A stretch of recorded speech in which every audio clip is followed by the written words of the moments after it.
नारद उवाच प्रणम्य शिरसा देवं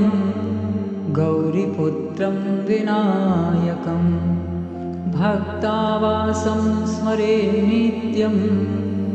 आयुः कामार्थसिद्धये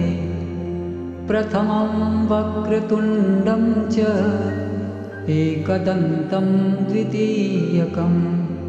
तृतीयं कृष्णपिङ्गाक्षं गजवक्त्रं चतुर्थकं लम्बोदरं पञ्चमं च षष्ठं विकटमेव च सप्तमं विघ्नराजं च धूम्रवर्णं तथाष्टमं नवमं भालचन्द्रं च दशमं तु विनायकम्।